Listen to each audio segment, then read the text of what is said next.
তেল লাগবে 20 লিটার, দিছে 600 টাকার। এই যে দেখেন 20 লিটার তেল লাগবে, দিছে 400 টাকার তেল। তেল নেই, আর সেই তেলের অভাবে থমকে যাচ্ছে বাস চলাচল। প্রয়োজনের তুলনায় জ্বালানি না পেয়ে চরম ভোগান্তিতে পড়ছেন চালকরা। কক্সবাজারে একদিকে তেলের সংকট, অন্যদিকে অবাধে চলছে ফিটনেসবিহীন ও লাইসেন্সবিহীন যানবাহন। অভিযোগ রয়েছে অবৈধ গাড়ির চাহিদা মেটাতেই সংকটে পড়ছে বৈধ পরিবহন। প্রয়োজনের তুলনায় তেল না পাওয়ার অভিযোগ করছেন বাস চালকরা। দেশে চলমান জ্বালানি তেলের সংকটের প্রভাবে চরম দুর্ভোগে পড়েছেন তারা। গতকালকে 10 লিটার পাইছে, আজকে পাই নাই। গতকালকে লাইনত ধরে 4 লিটার ফুরি গেছে, আর 6 লিটার পাইছে, আজকে তেল পাই নাই। মানে তেল নাই বলে জবাব দি পেলে চলে আছে।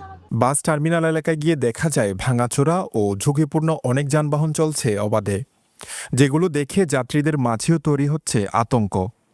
এসব যানবাহনের অধিকাংশই রামু, ঈদগাঁও ও চকরিয়া রুটে চলাচল করছে।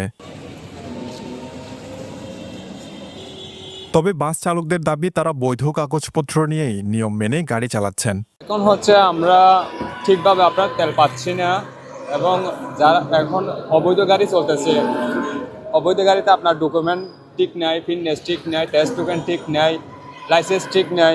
এখন যদি ওইগুলো যদি সরকারে যদি চেক করে যদি দেখতো, আর যাদের মানে সমস্ত কিছু গাড়ির document, fitness, test token, licence ঠিক আছে, ওদেরকে যদি তেল দিত আমরা কিছু পাইতাম। এখন তো সম্পূর্ণ তেল অবৈধ যারা গাড়ি আছে তারা নিয়ে গাড়ি স্টক করে ফেলে, আর আমরা তেল পাচ্ছি না। এখন যদি ওটা যদি সরকারে যদি সমস্ত গাড়ির ডকুমেন্ট, কাগজপত্র চেক করে, পেট্রোল পাম্পে যদি চেক করতো, চেক করে যদি তেল দিত, তাহলে আমরা উত্তীর্ণ হতাম। যানবাহন চালাতে গেলে আবার লাইসেন্স প্রয়োজন, ডকুমেন্ট প্রয়োজন, কারণ বিপদ আসা হঠাৎ করে আসে আর কি, সেটার জন্য। সমুদ্রের গর্জনে ভিন্ন স্বাদের সামুদ্রিক খাবারের ভরপুর আয়োজন উপভোগ করতে আজই চলে আসুন প্যাসিফিক বিচ লাউঞ্জ ক্যাফে কক্সবাজারে। ওনার ড্রাইভারের চালানো যে গাড়ি চালায় আর কি, ওনার লাইসেন্সটা প্রয়োজন, আর কোম্পানির ক্ষেত্রে ডকুমেন্টের প্রয়োজন, মানে সবগুলো প্রেজেন্ট থাকাই ভালো। সরকার তো সরকারের বিধান সংবিধান ওইটা চাইবেই, দেশের বেলায় জনগণের বেলায় আইন কানুন এটা তো হওয়াটাই বাস্তব দরকার, যেটা পেয়ার। যেমন একটা পিকনিকবিহীন গাড়ি এটা লক্ষ্য হতে পারে, একটা পিকনিক আপ টু ডেট গাড়ি এটা ভালো মানের বা এটা বয়স কমের গাড়ি হবে, তো সব মিলিয়ে তো ভালো দিক, এটা তো বিষয় করতে হবে। না, লাইসেন্স ছাড়া ড্রাইভার চালানো কোনো যোগ্য নেই, লাইসেন্স লাগবে, এটা আমরা একমত।